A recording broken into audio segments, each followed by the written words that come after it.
Retired IAS Somesh Kumar భాగోతాలు తవ్వే కొద్ది బయటపడుతున్నాయి. Somesh black మనీతో భారీగా దందాలు చేసినట్లు ఆరోపణలు వెల్లువెత్తుతున్నాయి.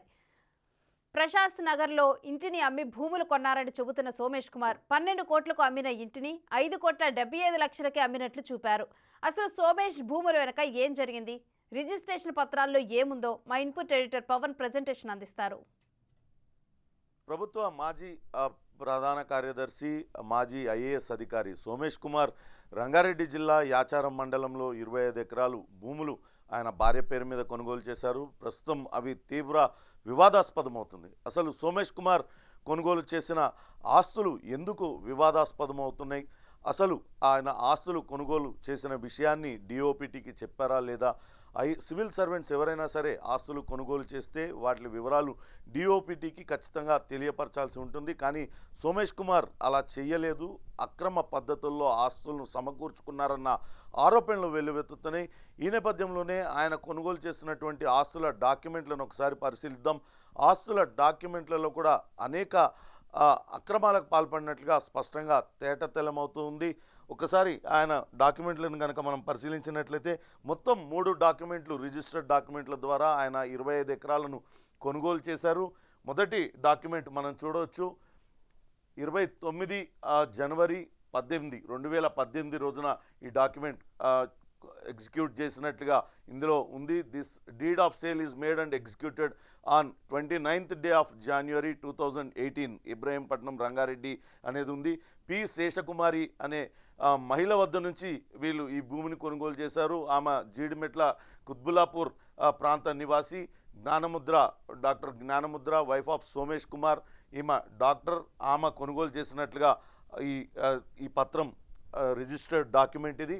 కాకపోతే జ్ఞానముద్ర ఇక్కడ ఆమె ఫోటో ఉండాల్సింది, ఆమె బదులు వేరే వాళ్ళు, ఆమె రిప్రజెంటేటివ్ రమణమూర్తి అనే వ్యక్తి దగ్గరుండి రిజిస్ట్రేషన్ చేయించినట్లుగా మనకు వెల్లడవుతుంది. ఇక్కడ వరకు అంతా బాగానే ఉంది.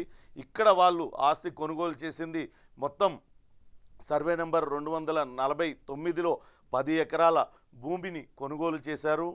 ఇది యాచారం మండలం కొత్తపల్లి విలేజ్లో ఉంది. ఈ 10 ఎకరాలకు సంబంధించి వీళ్ళు ఎంతకు కొనుగోలు చేశారు, అక్కడ సుమారుగా ఎకరం 6 నుంచి 8 కోట్ల రూపాయల ధర పలుకుతుంది. ప్రస్తుతం మార్కెట్ ధర ప్రకారం 2018 కాబట్టి అప్పుడు కొంచెం తక్కువ ఉండొచ్చు. 3-4 కోట్ల రూపాయల విలువ చేసే భూమి కేవలం 10 ఎకరాలు 25 లక్షల రూపాయలకు మాత్రమే వీళ్ళు కొనుగోలు చేశారు.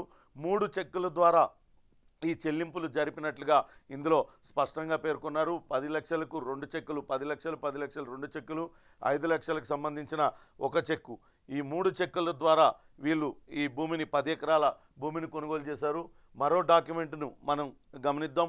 ఈ డాక్యుమెంట్లో కూడా నామాని వేణుగోపాల్ అనే వ్యక్తి దగ్గర నుంచి బి విజయలక్ష్మి ముగ్గురు ఉన్నారు అమ్మిన వాళ్ళు. వీళ్ళ వద్ద నుంచి ఈ భూమిని కొనుగోలు చేశారు. కానీ కొనుగోలుదారు ఎవరైతే ఉంటారో ఇక్కడ జ్ఞానముద్ర ఫోటో ఉండాలి. రిజిస్ట్రార్ ఆఫీస్లో ఎవరైనా ఆస్తి అమ్మిన వాళ్ళది, కొన్న వాళ్ళది అక్కడే ఉన్న కెమెరాలో వాళ్ళే ఫోటో తీస్తారు, దాన్ని ఈ రిజిస్ట్రేషన్ పత్రాలలో ముద్రిస్తారు. కానీ ఎక్కడ కూడా జ్ఞానముద్ర ఆమె ఫోటో లేదు. అమ్మిన వ్యక్తినే ఇక్కడ ఆమె రిప్రజెంటేటివ్గా ఉన్నారు. ఎక్కడైనా సరే అమ్మిన వ్యక్తే కొన్న వ్యక్తికి రిప్రజెంటేటివ్గా వ్యవహరిస్తారా, ఇదంతా కూడా కొంత అనుమానాలకు తావిస్తుంది. ఆయనే రిప్రజెంటేటివ్గా ఉన్నారు. కింద అమ్మిన ప్లేస్లో కూడా చూడొచ్చు, Namani Venugopal son of late Chandraiah అంటూ ఇక్కడ పెట్టారు. ఇక్కడ చూసినట్లయితే కేవలం ఎన్ వేణుగోపాల్ అని పెట్టారు. కానీ అడ్రస్ చూస్తే 4-79 గూడూరు కందుకూరు ఆర్ఆర్ డిస్టిక్ అనేది పెట్టారు. ఇక్కడ కూడా సేమ్ అడ్రస్ పెట్టారు. ఇవన్నీ కూడా కొంత అనుమానాలకి తావిస్తున్నాయి. తను ఉన్న పొజిషన్ను అబ్యూజ్ చేసి, అంటే ఆ అధికార దుర్వినియోగానికి పాల్పడి ఈ ఆస్తులు కూడబెట్టినట్లుగా అర్థమవుతుంది. ఈ సర్వే నెంబర్ 249లోనే 18 ఎకరాలను కొనుగోలు చేశారు. దీనికి సంబంధించి వాళ్ళు ఎంత చెల్లించారు అనేది చూడాలి. టోటల్ 20 lakhs రూపీస్కి ఇది మొత్తం చెల్లించారు. 2,50,000 రూపాయలకి ఎకరం చొప్పున కొనుగోలు చేసినట్లుగా ఈ డాక్యుమెంట్ ద్వారా వెల్లడవుతుంది. మరో డాక్యుమెంట్ను కూడా పరిశీలిద్దాం ఒకసారి. ఇందులో ఎల్లా వరలక్ష్మి అనే మహిళ వద్ద నుంచి కొన్నారు. కుత్బుల్లాపూర్ రంగారెడ్డి జిల్లా నివాసి, ఆమె వద్ద నుంచి కొన్నారు. ఇందులో కూడా సేమ్ టు సేమ్ కొనుగోలుదారుని ప్లేస్లో జ్ఞానముద్ర ఫోటో లేదు. ఎవరైతే భూమిని అమ్మిన వరలక్ష్మి ఉన్నారో ఆమె ఫోటోని ఇక్కడ పెట్టారు, వై వరలక్ష్మి అంటూ. కింద తిరిగి ఆమె ఫోటోనే, అమ్మిన వ్యక్తిగా కూడా ఆమె ఫోటోనే పెట్టారు, ఎల్లా వరలక్ష్మి వైఫ్ ఆఫ్ రమేష్ బాబు అంటూ పెట్టారు. ఇంతవరకు అంత బాగానే ఉంది. కానీ ఇవి ఏదైతే సేల్ డీడ్లు అయినాయో ఈ డేట్లన్నీ కూడా చాలా ఇంపార్టెంట్గా మనం చూడాలి. ఇది డిసెంబర్ 2017లో ఈ డాక్యుమెంట్ రిజిస్ట్రేషన్ అయినట్టుగా చెప్తూ ఉన్నారు. కానీ వాస్తవానికి ఇది జనవరి నెలలో ఇది రిజిస్ట్రేషన్ కాబడింది ఈ భూమి. అయితే ఇక్కడ గమనించాల్సింది ఒకటి ఉంది. 2018 మార్చ్ 24వ తారీఖున ఈ సర్వే నెంబర్లకు కేవలం కిలోమీటర్ దూరంలోనే ఫార్మాసిటీని ఏర్పాటు చేశారు. దాదాపుగా 19,000 ఎకరాలలో ఫార్మాసిటీని ఏర్పాటు చేశారు. ఈ భూములన్నీ కూడా కొనుగోలు చేసేటప్పుడు ఆ మాజీ ఐఏఎస్ అధికారి సోమేష్ కుమార్ రెవెన్యూ శాఖ ప్రిన్సిపల్ చీఫ్ సెక్రటరీగా ఆయన ఉన్నారు. అక్కడ సెజ్ ఏర్పాటు చేయబోతున్న విషయం తెలిసే ఆయన ఆ సమీపంలో ఉన్న ఈ భూములన్నింటినీ కూడా కొనుగోలు చేశారన్న ఆరోపణలు అయితే వెల్లువెత్తుతున్నాయి. దీనిపైన ఇప్పటికే ప్రభుత్వం సీరియస్గా స్పందించింది.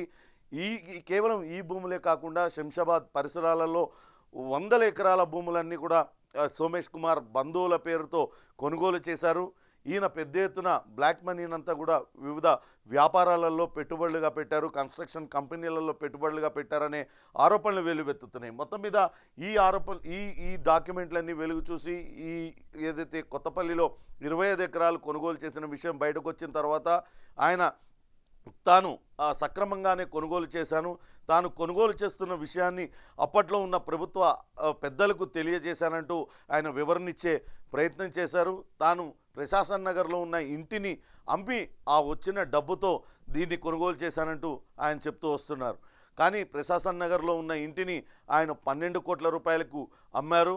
కానీ వాస్తవంగా డాక్యుమెంట్లో కనుక చూసినట్లయితే కేవలం 5,75,00,000 రూపాయలకే అమ్మినట్లుగా చూపించారు.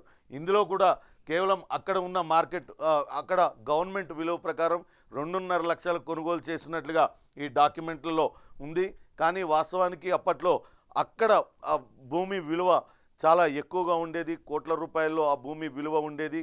ఇవన్నీ కూడా అక్రమ పద్ధతుల్లో అక్కడ రైతులకు తెలియకుండా ఫార్మాసైజ్ వస్తుందనే విషయాన్ని దాచిపెట్టి తనకు తెలిసిన విషయాన్ని ఆయన అనధికారికంగా లబ్ధి పొందేందుకు ఇక్కడ భూములు కొనుగోలు చేశారనే ఆరోపణలు వెల్లువెత్తుతున్నాయి. మరో ప్రధానమైన ఆరోపణ, ఈయన కొనుగోలు చేసిన వెంటనే అక్కడే ఈయనకు అత్యంత సన్నిహితమైన కుటుంబం, సోమేష్ కుమార్కు అత్యంత సన్నిహితులైన కుటుంబం ఒకటి 123 ఎకరాలు పైగా భూమిని ఆ పక్కన ఉన్న సర్వే నెంబర్లో ఫార్మాసైజ్ పక్కనే ఉన్న సర్వే నెంబర్లలో కొనుగోలు చేసింది.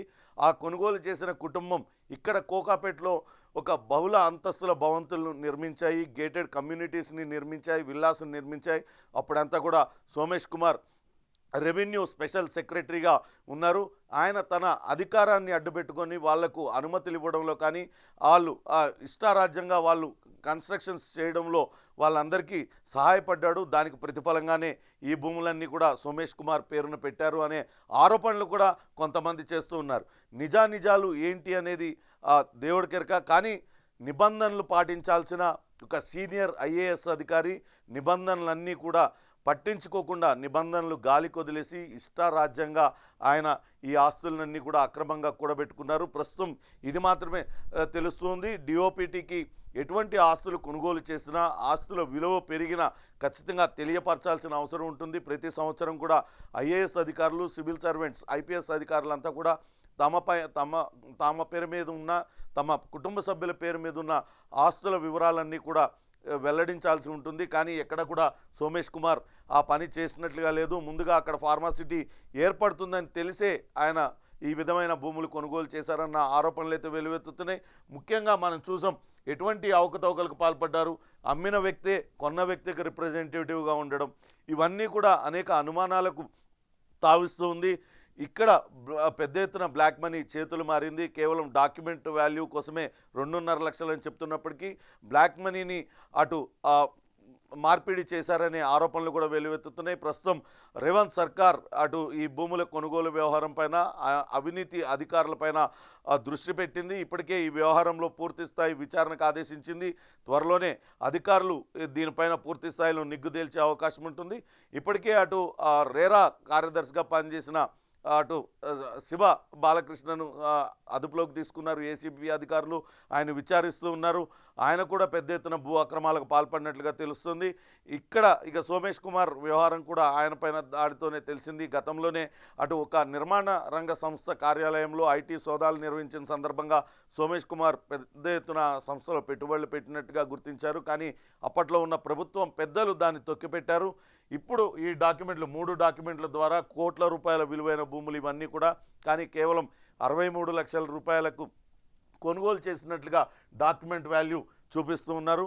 అనేక రకాల అవకతవకలకు పాల్పడ్డారు. ఇక్కడ ఉన్న అధికారులందరినీ కూడా తన విశేష అధికారాలతో వాళ్ళందరినీ కూడా భయపెట్టి ఆయన ఈ పనులన్నీ కూడా చేపించుకున్నట్టుగా ఆరోపణలు వెల్లువెత్తుతున్నాయి.